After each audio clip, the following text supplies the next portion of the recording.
상추를 많이 먹으면 잠이 온다. 라는 말이 있습니다.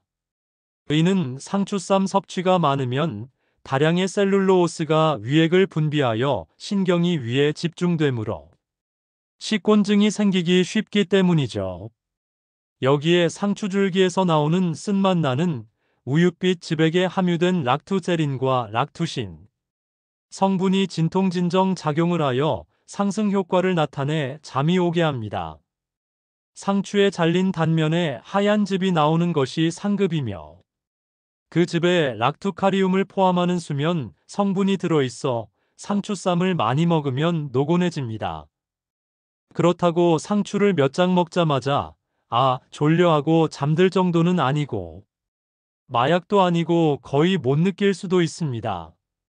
상추로 수면 효과를 확실히 느끼려면 상당량을 먹어야 합니다.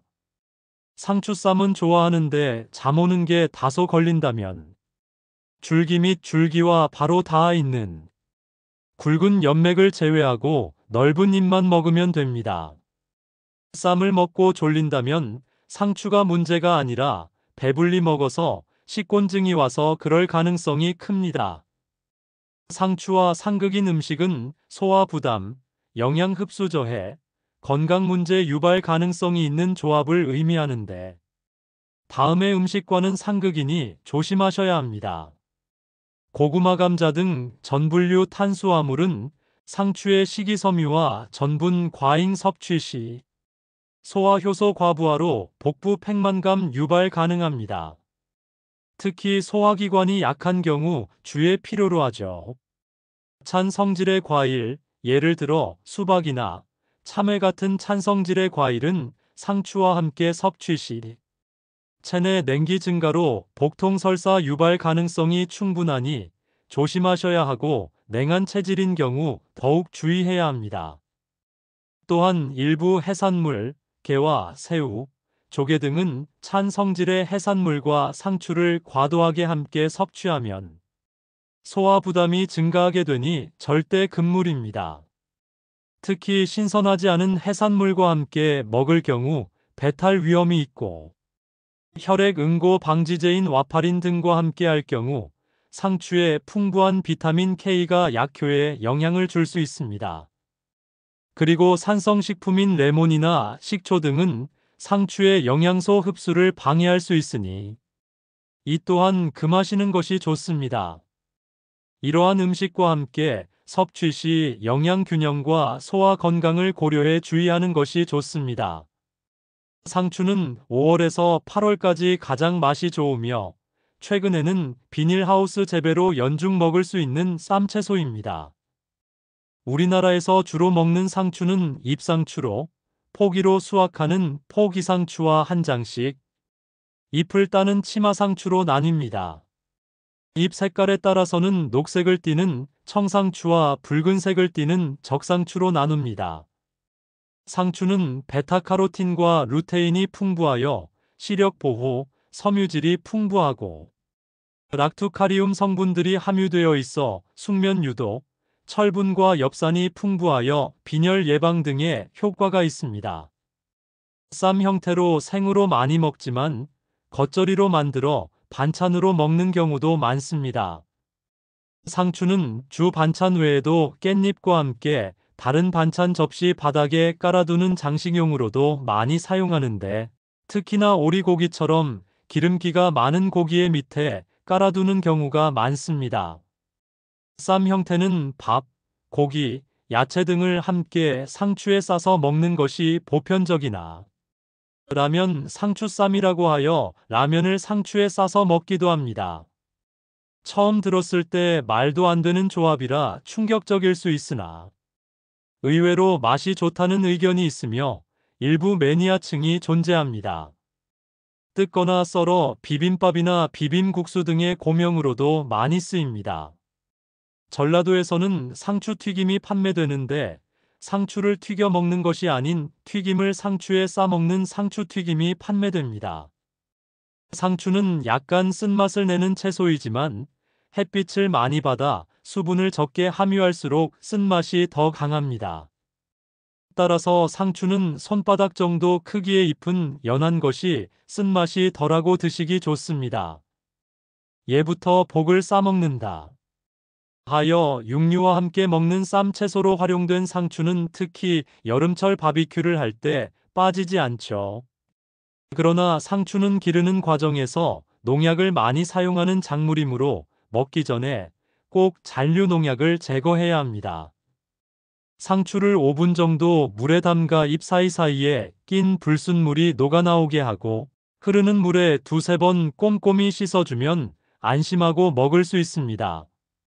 상추는 냉장 보관하여도 검게 변하기 쉬우므로 씻어서 물기를 제거한 후 공기를 차단할 수 있는 밀폐 용기에 넣어두면 오래 보관할 수 있습니다. 상추는 국화과에 속하는 한 해살이 풀이며 채소식물로 여러 가지 계통품 종군으로 분화되어 있습니다. 상추는 잎채소로 가장 자주 많이 사용되는데 때때로 줄기와 씨앗을 위해 재배되기도 합니다.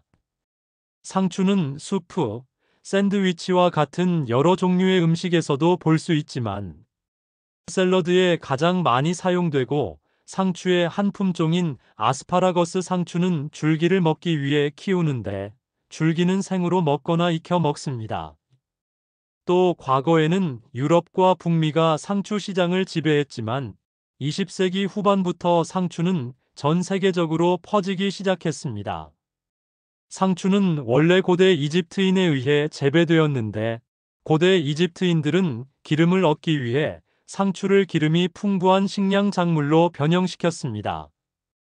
그 후 상추는 그리스인과 로마인에게 퍼졌습니다. 상추는 상치, 부루, 와거로도 불리며 상추의 씨는 약으로도 쓰이는데 와거자라고 불렸습니다. 상추는 재배 역사가 매우 오래됐습니다. 기원전 4500년경 고대 이집트 피라미드 벽화에 작물로 기록됐습니다. 고대 이집트에서는 상추 줄기에서 나오는 우윳빛 지백 때문에 정력제로 여겼으며 이집트 다산의 신, 즉 남신이라 불리는 민의 상징이기도 합니다. 하얀 즙이 우유나 정액을 연상시켜 조선시대 여인들은 몰래 먹어야 했고 고대 이집트에서는 정력제로 여겨지기도 했다고 합니다. 옛날 한국에서는 상추를 은근초라고 불렀는데 상추가 정력을 북돋워준다고 알려졌기 때문입니다.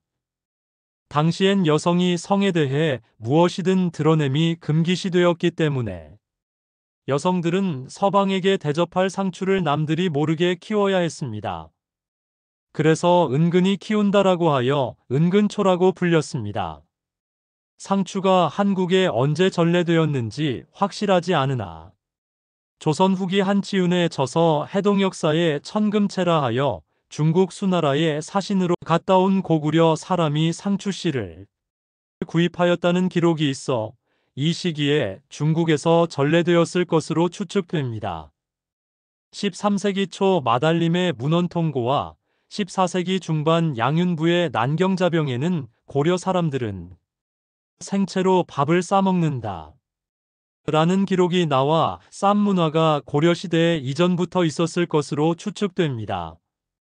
조선 후기 이익의 성호사설에서는 우리나라 풍속의 소채 중에 잎이 큰 것은 모두 쌈을 싸서 먹었으며 그 중에서 상추쌈이 제일로 여기고 집집마다 심으니 이는 쌈을 싸먹기 위해서이다 라고 기록하여 조선시대에 상추쌈이 유행이었음을 짐작하게 합니다. 우리나라 고문원에는 상추를 다양한 방법으로 조리하였음을 보여줍니다. 산림경제에서는 와거대수장법이라 하여 상추대를 말려서 나물로 무쳐 먹는 방법, 농정회유에서는 와거대채법이라 하여 상추를 데쳐서 기름에 볶아 먹는 방법이 소개되어 있습니다. 고려시대에는 원나라로 간 공녀들이 고국을 그리워하면서 재배해 쌈으로 먹었던 채소도 바로 상추입니다. 몽골에서는 잘 먹지 않았던 채소쌈 방식과 상추가 바로 이런 과정을 통해 원나라 시절 일명 고려양이라는 이름으로 유행하기도 했습니다. 위와 같은 점으로 보아 쌈 문화는 최소 고려시대 혹은 그 이전부터 있었을 것이라고 추측해 볼 수 있겠습니다. 조선시대에는 상추쌈을 손으로 싸먹으면 입을 크게 벌리게 되기 때문에 예의에 어긋난다 해서 양반들이 상추쌈 먹는 예절을 보면 숟가락으로 밥을 한 술 떠 밥그릇 위에 가로로 놓고 젓가락으로 김을 싸먹듯이 상추를 싸서 먹은 다음 된장을 떠먹었다고 합니다. 감사합니다. 남일의원 닥터 남이었습니다.